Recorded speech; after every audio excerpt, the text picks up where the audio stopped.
I have decided to follow Jesus. Welcome to Search the Scriptures 24/7, a radio ministry of the Berean Call with T.A. McMahon.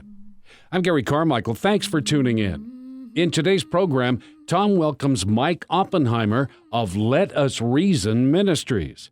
Now, along with his guest, here's TBC Executive Director Tom McMahon. Thanks, Gary. Today and next week, I'll be talking with Mike Oppenheimer, who's involved in apologetics through his ministry, Let Us Reason. And his website is letusreason.org. Now, for the most part, we'll be discussing something that some people might consider far out, which is actually a lame pun of mine to introduce the subject of UFOs. Mike, thanks for joining me on Search the Scriptures 24/7. Thank you for having me, Tom. Mike, on a recent flight, I picked up a copy of Hemisphere magazine, and I was surprised by a little article, some of which was tongue-in-cheek, but not all of it. And here are some quotes. We celebrated on July 2nd, some of us, World UFO Day. And the article says, to celebrate the event, the official UFO Day website suggests that we throw parties, make T-shirts, and have conversations about the possibility of extraterrestrial life. End of quote. The article gives some statistics. 1.5 million, that's the cost of the operating alien telescopes employed by SETI, that is the search for extraterrestrial intelligence, and we'll be talking about that in a bit. It says 65% of Americans who, in a 2012 poll in National Geographic, expressed belief that Barack Obama would handle an alien invasion better than Mitt Romney. 48% of the Americans are open to the possibility of alien visitations, according to a 2013 HuffPost poll. 6,457, that's the number of reported UFO sightings in the United States in 2013. So this is what we're going to deal with. Obviously, it's still out there. People are excited about it, at least to some degree. But Mike, before we get to our subject, tell our listeners how long you've been involved in apologetics, which is basically a defense of the faith, that is, the content of the Bible. Tell us how you got started. Okay, I'll try to give it the Reader's Digest version here. Mm-hmm. I moved to Hawaii to surf in the mid-'70s. In the mid-'80s, a Jewish friend from New York had recently become a Christian and invited me to a conference that Dave Hunt and Johanna Michelson were putting on the topic of the New Age. Mm-hmm. And at the time, I was fully involved in the New Age movement, was making my own spirituality. I believed in extraterrestrial life, was doing meditation, yoga, affirmations. I was basically furthering my pursuit of getting involved with the I Am movement, which calls on angels and uses light to bring out what I believed was the divine presence of God within me. When I went to the conference, Dave began taking it all apart. As he lectured, I was getting a bit perturbed. My friend sitting next to me jokingly said, "Wow, he's attacking you already." And he certainly was taking apart my belief. And I listened intently and began hearing about the true God from the Bible and remembered my own upbringing from Judaism and began thinking, I thought I had the truth. Was I doing wrong all these years? And halfway through, there was a break, and my friend brought me up to speak to Dave personally, and he began to pointedly speak to some of the things I was involved with. And what I was surprised is that he knew about the I Am movement and asked me questions that basically shattered my whole belief system. And after this, I heard Johanna's testimony and heard for the first time that there was a different Jesus. And then I knew I was in the wrong. And the conference went fairly long, and on the drive home, I asked my friends who were brand new Christians themselves all these things that were being discussed, and they didn't have many answers. But when I got home, I stayed up into the deep hours of the morning discussing all this with my girlfriend, who became my wife. And she was actually hoping that I wouldn't come home a Christian because she was at home doing her affirmations. But she got a revelation as we were discussing things that we were being deceived. And so the next day we went to church, we heard the gospel in its fullness, and dedicated our lives to the Lord from then on. So what Dave and Johanna did in their reach out stuck with me. He confronted me with the truth and forever changed the course of my life and my wife's. So we were rescued from the New Age deception, and I wanted to do the same for others. And it just so happened things started to develop where Jehovah's Witnesses and Mormons began knocking on my door, something that didn't happen before. And from that, I was being led to furthering my knowledge on comparative religion, especially what I came out of the New Age movement, which seems to have an influence on more people today than even before. So the Lord was equipping me, and I saw how important the role of apologetics plays, because you see so few people coming out of these false belief systems today because the church is not being equipped to give the answers to these other religio spiritual systems. So I continue to keep up on the changes taking place, studying how to use the Bible to answer the challenges that continue to grow in our world that's becoming more inclusive to what is false and more hostile to the truth. And so I've learned and seen that without apologetics, the church suffers in her evangelism and even more so in her discipleship. So I just want to be able to make a small difference with everybody else that's working in this area. Yeah. Mike, talking about Dave, I remember after I started working with him, which was, probably about 4 decades ago, but he took me to a conference, and Brooks Alexander of Spiritual Counterfeits Project was the director at Spiritual Counterfeits Project at the time. And, I hadn't been a believer too long. You may know I came out of Roman Catholicism, so this was kind of new to me. And I remember one of the first things he said, gentlemen, ladies, addressing the audience, he said, you are involved, if you're interested in apologetics, you are entering a blue chip industry. Mike, I had no idea what he was talking about, but then he explained that these things that were going to be addressed at the conference and that others had been involved in and so on, it was going to grow and grow and grow exponentially. I remember a number of years after the Seduction of Christianity, probably 3 years later, Dave looked at me and said, Tom, the Lord has to be right at the door. This can't get any worse. Now, that's almost 25 years ago or more. And it is. Mike, isn't it kind of like in terms of doing what you do, and it's so important, we do to some degree the same, but sometimes it's like trying to paddle upstream, even up Niagara Falls. Right. Well, that's the reality we face, that it is getting worse and worse, and it's going in leaps and bounds these days. 2 Peter 2, I can unequivocally say that false teachers have increased to the point of 100 to 1, it almost seems. They've turned the faith into a force. Success is based on our ability to use it. Following of Jesus to deny self has been replaced with exalting self.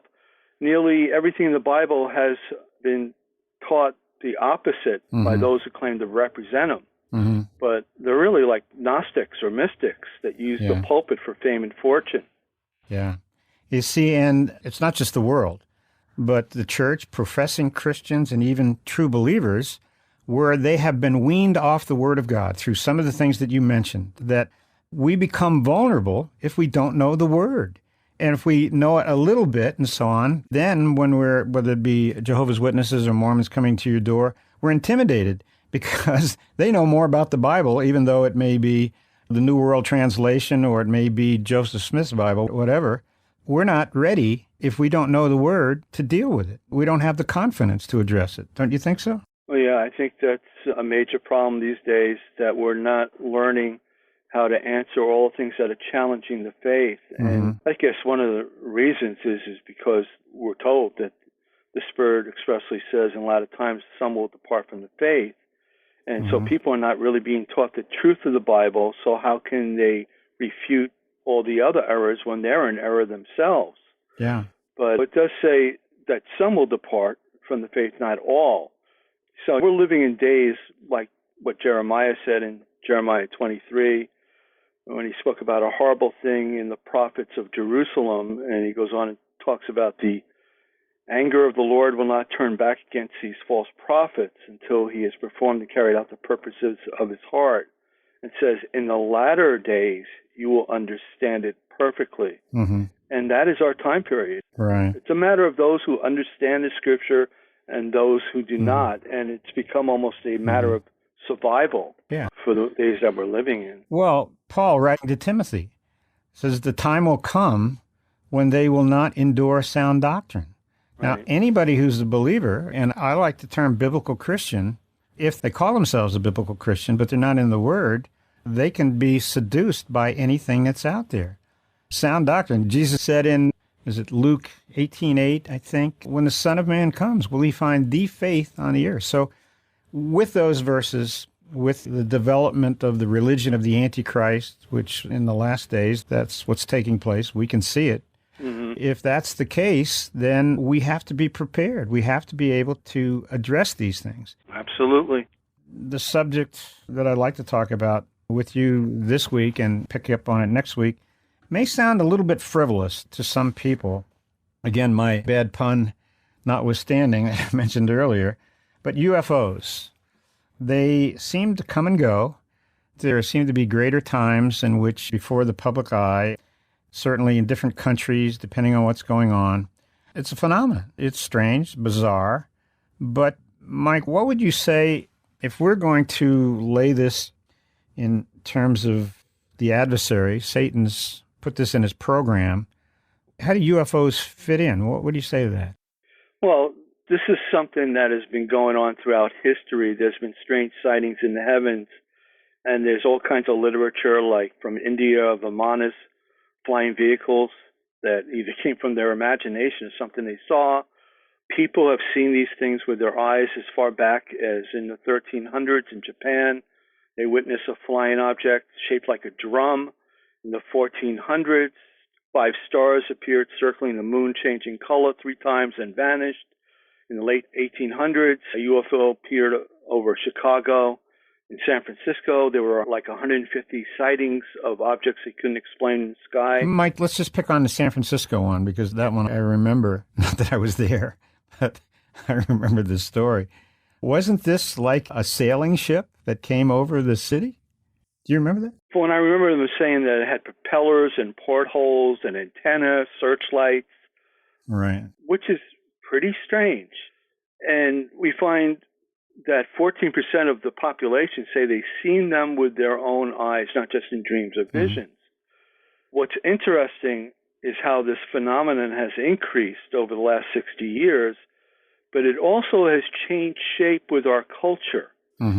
So from the 50s, we had like 3.5% of the U.S. population believing in UFOs, which are unidentified flying objects. But then in 1987, it showed that there were 50% of the people believing in UFOs, and it's basically kept the same since. So lots of people are convinced that we have been visited for thousands of years. And of course, when you go back and you see people are reading about Superman, who's a good alien who's come to Earth, and the popularity of Star Wars, you have man encountering alien life, they explore space in the series Star Trek.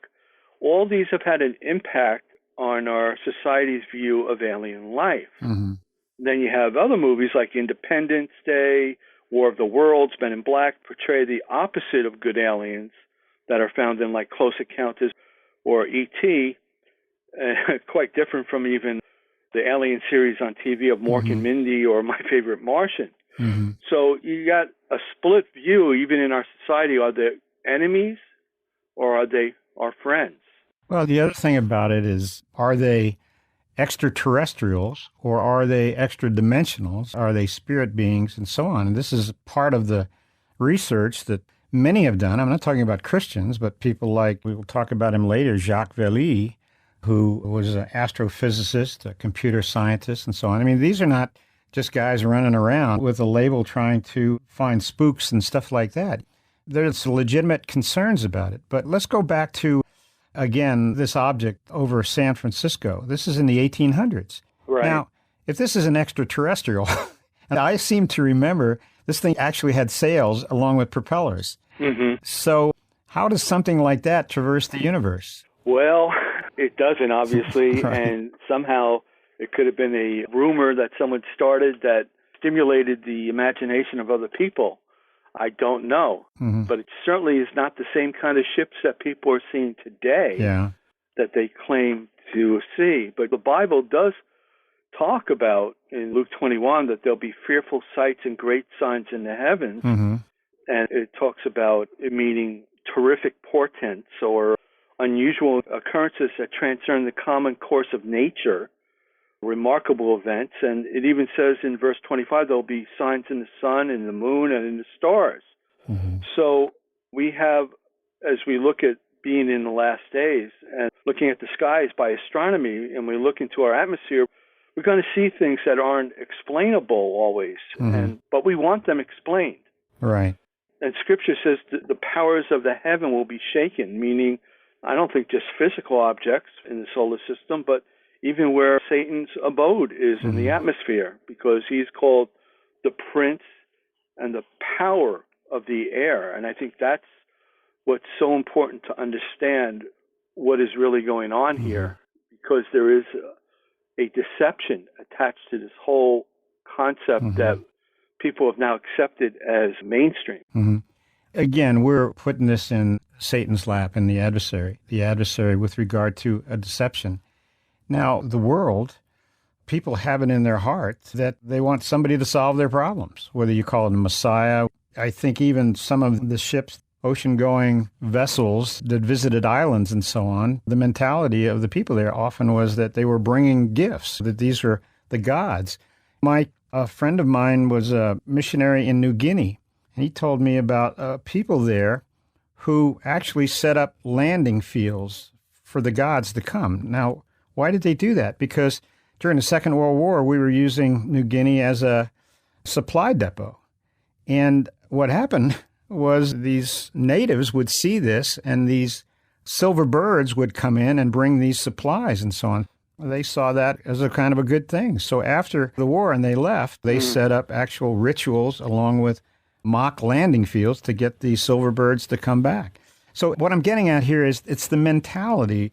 Part of the lies of the adversary is, and the alien lie is, that we're from another world and we're going to help you solve your problems. Man is in a mess and we've got technology that's greater than yours. That's why, in my understanding, almost every phenomenon is just ahead of the culture or of the scientific endeavors of the culture, but enough to say, hey, these are more advanced than we are.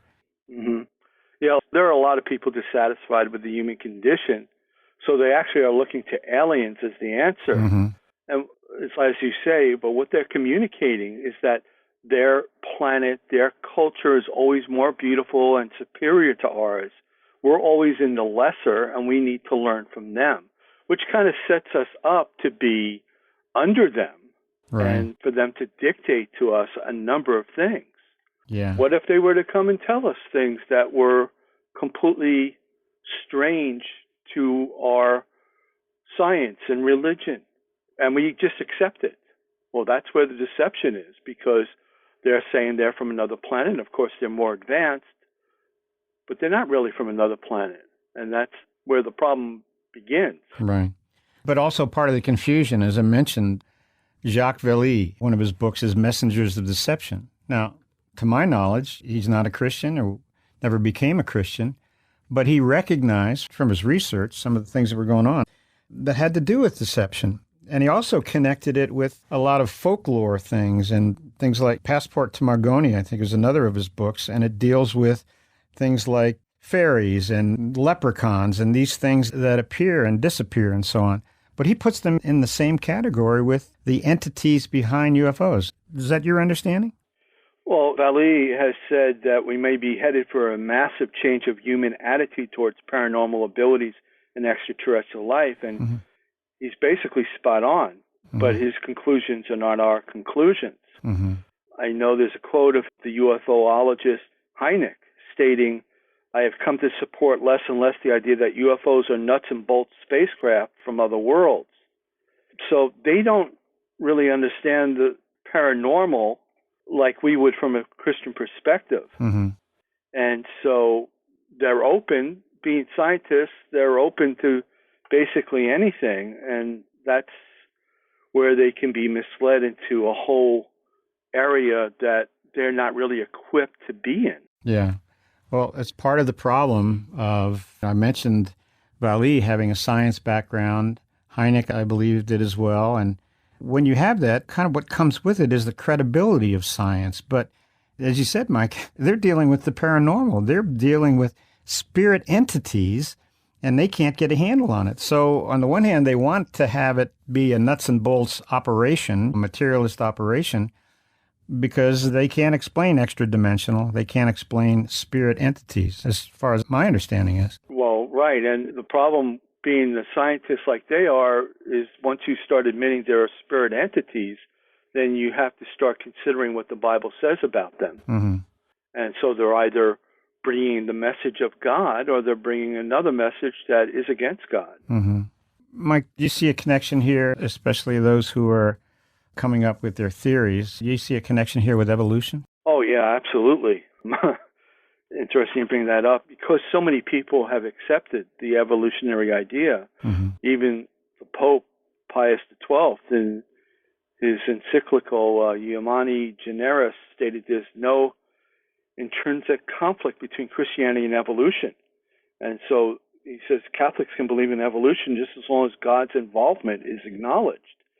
But then they went from that to now where you have people in the Vatican's observatory where they're saying that there very well could be alien life. One astronomer in an interview says that the alien is my brother. And he says it's very possible that there are other beings out there, intelligent beings that God created. Well, we agree with that, but are they angels or are they really creatures, humanoid creatures on another planet, like some of them believe? Mm-hmm. So the Vatican has found interest in UFOs and aliens, and this Pope is so inclusive that he says he would baptize aliens. For example, he said, tomorrow if an expedition of Martians came to us here, and one said, I want to be baptized, what would happen? Who are we to close doors? So I guess they're trying to make up for the mistake they did with Galileo, but you're opening up almost a billion Catholics to the idea that there's extraterrestrial life that can be just like life on Earth. Well, see, Mike, again, they come up with these theories, and to some people they might sound great, but wait a minute. What does Jesus Christ have to do with an alien? I mean, he's born in the city of Bethlehem. He goes to Jerusalem to the cross. The gospel is central to humans. So what might they say? I'm talking about Catholic hierarchy. What are they saying? Why would they be baptized? Were they sinners? Again, it doesn't even fit with their own theology, but it's certainly the theology, the cosmic gospel of UFOs, which is antithetical to the biblical gospel, where God's is basically the cosmic gospel.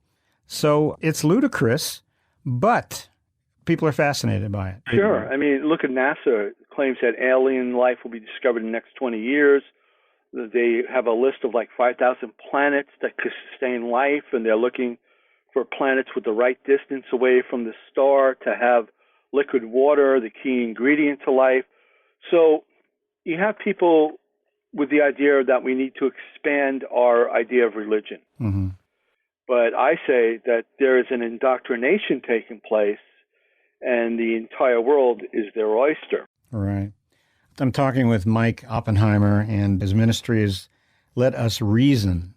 His website is letusreason.org. Mike, we're out of time for this segment, but I want to pick up with this next week, and I want to talk about, again, maybe identify it a little bit more, this cosmic gospel. There's a theology involved with these entities, and we need to talk about them if we want to figure out, if we want to get a really good idea of who they are and what they're about.